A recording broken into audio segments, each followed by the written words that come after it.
दोस्तों इस दुनिया में कई ऐसी चीजें हैं जिसके बारे में किसी को भी नहीं पता। जी हाँ, इसी में एक और नाम आता है और वो है जंगल का। क्या आपने कभी ये बात सोची है कि जंगल की अपनी एक अलग ही कहानी होती है? जंगल में कोई रूल नहीं होता यहाँ के जानवरों के लिए। ये तो हम सब जानते हैं, लेकिन जंगल में कई ऐसी चीजें भी मिली हैं जिसके बारे में जानकर आपका दिमाग घूम जाएगा। जी हाँ, आज हम आपको जंगल के बीच में मिले कुछ ऐसी चीज दिखाने जा रहे हैं जिसे देखने के बाद आपके होश उड़ने वाले हैं जनाब। ये बात तो कंफर्म है। दोस्तों आपसे एक ही रिक्वेस्ट है कि इस वीडियो को आप अंत तक जरूर देखिएगा। तो चलिए शुरू करते हैं आज का नया सफर। सिगिरिया। दोस्तों आपको बता दूं कि यह है श्रीलंका का सबसे बड़ा टूरिस्ट अट्रैक्शन केंद्र। जी हाँ, क्या आपने कभी सोचा था कि इस तरह से कोई अपना महल बीच जंगल में बना लेगा? दोस्तों क्या है इस महल की सच्चाई, कैसे इसे बनाया गया है, आज हम आपको बताते हैं। कहते हैं कि 5th सेंचुरी में ही इस महल को बनाया गया था। जी हाँ, साथ ही साथ ये भी कहा जाता है कि इस महल को जब बनाया गया था तब कोई इसके बारे में जान ही नहीं पाया, क्योंकि एकदम घने जंगल में बना था। हालांकि आज भी यहाँ पर भयानक जंगल है। कहते हैं कि इस महल को देखने के लिए जो भी आता है वो कहीं खो जाता है।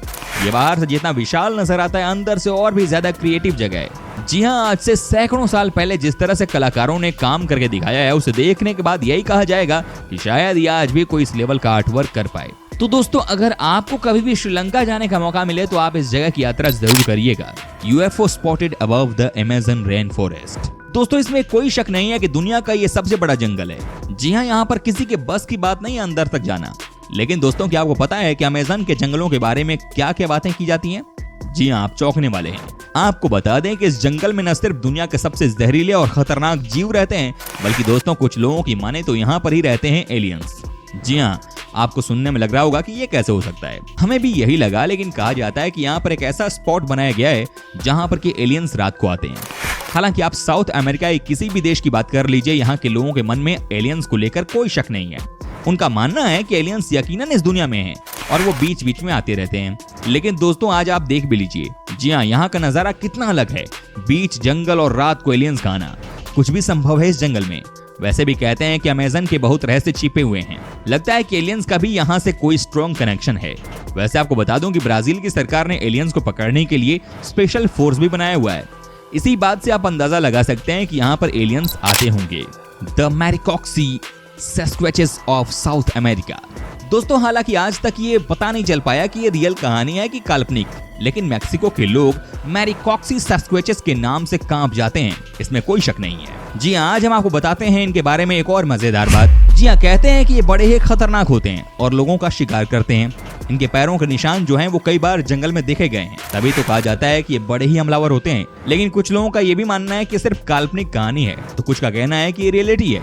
आपको क्या लगता है दोस्तों? आप हमें कमेंट करके बता सकते हैं। जी हाँ, ये अगर सच है और इस साइज का अगर कोई दानव आज भी इस दुनिया में है तो ये चौंकाने वाली बात है। Boiling river in the heart of the Peruvian Amazon. दोस्तों इसमें कोई शक नहीं है कि अमेज़न के जंगल में कई सारी ऐसी चीजें हैं जिसके बारे में किसी को कुछ नहीं पता है। जी हाँ, आज हम आपको बताते हैं कि यहाँ पर एक बॉइलिंग रिवर भी है। जी हाँ, ये ऐसी नदी है जिसमें कि जो चीज आती है वो खत्म हो जाती है। कहा जाता है कि ये नदी बिल्कुल अमेज़न के बीचों बीच है। आप समझ सकते हैं कि यहाँ का कैसा नजारा होगा। जी हाँ, तभी तो कोई भी इस नदी के आसपास भी नहीं जाना चाहता है। बाकायदा आपको यहाँ पर भाप उड़ती हुई दिखाई देगी। साथ ही साथ दोस्तों कहते हैं कि यहाँ पर कई सारे जानवर हर दिन मारे जाते हैं। इस रहस्यमय नदी के बारे में आज तक किसी को कुछ ज्यादा पता नहीं चल पाया। दोस्तों आपसे रिक्वेस्ट है कि आप बने रहिए हमारे साथ इस वीडियो के अंत तक, क्योंकि आगे अभी बहुत कुछ आना बाकी है। The strange stone spheres of Costa Rica. दोस्तों आपको बता दूं कि पत्थर तो आपने बहुत सारे देखे होंगे, लेकिन जो अब हम आपको दिखाने जा रहे हैं उसे देखने के बाद आपके होश उड़ जाएंगे। जी हाँ, ये है बिल्कुल गोल पत्थर जो कि कोस्टा रिका में आपको हर जगह देखने को मिल जाते हैं, खास तौर पर यहाँ के जंगलों में। क्या आपने कभी सोचा था कि पत्थर कभी इतना गोल भी हो सकता है, फुटबॉल की तरह? दोस्तों इस पत्थर के बारे में कहा जाता है कि ये ईश्वर की गेंद है। जी हाँ, यहाँ के लोगों का मानना है कि ये बहुत ही स्पेशल चीज है। लेकिन दोस्तों आज भी ये पता नहीं चल पाया है कि आखिर वो कौन सा साल था जब इसकी खोज हुई थी। कहते हैं कि एक इंसान जो जंगल में कोई काम करने के लिए गया था, तब उसने यहाँ स्टोन के बारे में जानकारी हासिल की। जब उसने देखा कि इस जंगल में जितने भी स्टोन थे वो सब के सब गोली थे, तो वो शॉक्ड हो गया कि आखिर बात क्या है। हालांकि इस तरह की चीज को देखकर कोई भी चौंक जाएगा। The lost stone head of Guatemala.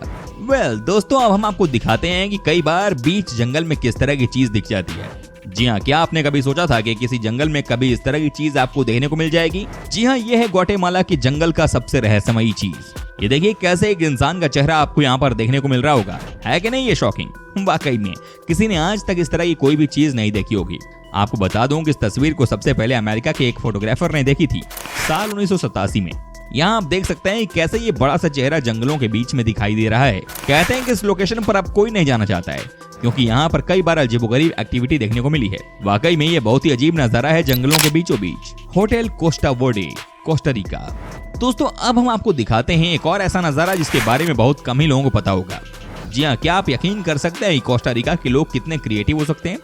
जी हाँ, ये देखिए यहाँ पर कैसे एक प्लेन को इन्होंने शानदार होटल में बदल दिया है। जी हाँ, बात ये नहीं है कि इसे होटल में बदला है, बात यह है कि इस बीच जंगल में 1965 में बोइंग 727 का एक्सीडेंट हो गया था। उसके बाद ये फ्लाइट बीच जंगल में गिर गई थी। आप समझिए कि कैसे उसके बाद इसे होटल में बदल दिया गया। आज के दिन यहाँ पर हजारों की संख्या में टूरिस्ट आते हैं और इस जगह का आनंद लेते हैं। कहते हैं कि यहाँ पर आप रात में पार्टी भी कर सकते हैं, साथ ही साथ यहाँ पर आप रात में रुक भी सकते हैं। जी हाँ, 2 बेडरूम बनाया गया है और ये बहुत ही खूबसूरत है। सोचिए कि आज से कई साल पहले यहाँ पर फ्लाइट क्रैश हुआ और अब देखिए कि इस लोकेशन को क्या बना दिया गया है। आज ये one of the best hotel बन गया है। Hidden German hideout in the Argentine jungle. दोस्तों ये घटना साल 2015 की है। जी हाँ, आपको बता दूं कि इस अर्जेंटीना के जंगलों में कुछ ऐसा देखने को मिला जिसकी कल्पना शायद ही किसी ने की हो, वो भी इतने साल के बाद। दोस्तों क्या आप यकीन कर सकते हैं कि यहाँ का एक जंगल जो कि बॉर्डर एरिया में है, वहां पर जर्मनी की सेना ने 1939 में शेल्टर बना रखा था। याद कीजिए आप कि उस समय सेकेंड वर्ल्ड वॉर चल रहा था और ऐसे में दोस्तों जर्मन सेना को लगा कि अगर वो अर्जेंटीना में हार जाते हैं तो छुपने के लिए कोई तो जगह होनी चाहिए। जी हाँ, इसी को देखते हुए यहाँ की सेना ने अपनी पहले से ही तैयारी कर ली थी। हालांकि आपको पता ही होगा कि जर्मन की बड़ी जीत हुई थी और इस 3 बिल्डिंग जो कि बीच जंगल में बनाया गया था उसका कोई यूज नहीं हो सका।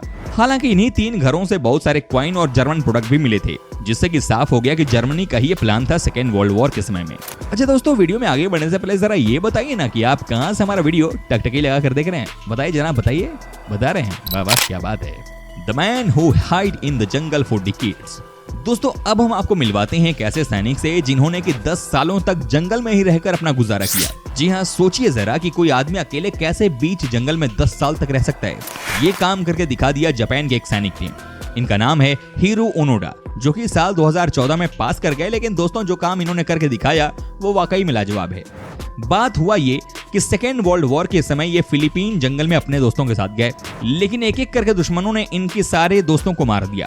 कहा जाता है कि ये दुश्मनों के साथ लड़ते भी रहे और जिंदा भी बच गए, लेकिन इन्हें भी ये बात नहीं पता था कि आने वाला समय और मुश्किल भरा रह सकता था। जी हाँ, ये 10 साल तक उसी फिलीपीन जंगल में अकेले रहे, जब तक कि इनसे मिलने के लिए जापान का एक दल नहीं आया, क्योंकि ये जंगल में थे, बाहरी दुनिया के बारे में कुछ पता भी नहीं था। ऐसे में दोस्तों ने ये बात पता ही नहीं चली कि युद्ध खत्म हो चुकी है। जापानी दल में इनके बड़े भाई को भी शामिल किया गया था। जी हाँ, जब इन्हें भरोसा हो गया कि वाकई में लड़ाई खत्म हो चुकी है और जापान की सरकार उन्हें अपने घर पर बुलाने के लिए आई है, तब जाकर ये जंगल से बाहर आए। आप समझिए कि क्या महान काम करके इन्होंने दिखाया है।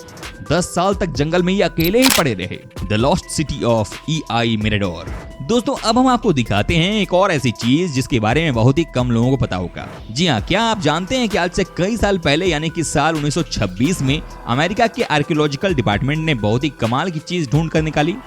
जी हाँ, ये है एक ऐसा शहर जहां पर कि कभी 80,000 से भी ज्यादा लोग रहते थे। जी हाँ, कहते हैं कि शहर की हिस्ट्री के लिहाज से देखा जाए तो बहुत ही उपयोगिता है। यहाँ कैसे लोग रहते थे, किस तरह का उनका घर था, कैसे ये अपना जीवन काट रहे थे और क्या क्या चीजें यहाँ के लोग यूज करते थे, ये सब कुछ रिसर्च करने का विषय था। तभी तो कहा जाता है कि कई बार आपको अपने इतिहास से भी बहुत कुछ सीखने को मिल जाता है। दोस्तों सोचिए ना कि आज से हजारों साल पहले यहाँ पर यानी कि बीच जंगल में शहर हुआ करता था, माचू पिचू। दोस्तों अब हम आपको अंत में दिखाते हैं एक ऐसी चीज जिसे देखने के बाद आपके पैरों तले जमीन खिसक जाएगी। जी हाँ दोस्तों, कभी आपने समुद्र से तकरीबन 2000 से ज्यादा ऊंचाई पर बसे किसी शहर की कल्पना की है, और वो भी आज से लगभग 500 साल पहले? जी हाँ, दुनिया में एक ऐसा ही शहर बसाया गया है जो न केवल रहस्यमयी था बल्कि अपने आप में इतनी ऊंचाई पर बसे शहर के रूप में चमत्कार भी था। इसे आज दुनिया के 7 अजूबों में शामिल किया जाता है। दक्षिण अमेरिका के पेरू में स्थित माचू पिच्चू दुनिया के 7 आश्चर्यों में से एक है। ये इनका सभ्यता के आखिरी बचे कुछ निशानियों में से एक है। माचू पिच्चू का निर्माण 1430 ईस्वी के आसपास इनकाओं ने शासकों के आधिकारिक स्थल के रूप में शुरू किया था। हालांकि बाद में इसके लगभग 100 साल बाद जब इनकाओं पर स्पेनियों ने विजय प्राप्त कर ली तो इसे यूं ही छोड़ दिया गया। ये समुद्र तल से 2430 मीटर की ऊंचाई पर उरुबांबा घाटी के ऊपर एक पहाड़ पर स्थित है। यहीं पर उरुबांबा नदी भी बहती है। दोस्तों उम्मीद करता हूं कि आपको हमारा ये एपिसोड पसंद आया होगा। साथ ही दोस्तों अगर आपको इस वीडियो पर कोई राय देनी है तो आप हमें कमेंट कर सकते हैं। हमें आपके कमेंट का रहता है इंतजार। और हाँ, अगर आप हमारे चैनल पर नए हैं तो प्लीज चैनल को सब्सक्राइब जरूर कर दीजिएगा, क्योंकि हम आपके लिए रोज इस तरह की वीडियो बनाते रहते हैं। दोस्तों अपना ख्याल रखिएगा, मिलेंगे अगले एपिसोड में, तब तक के लिए take care and bye bye.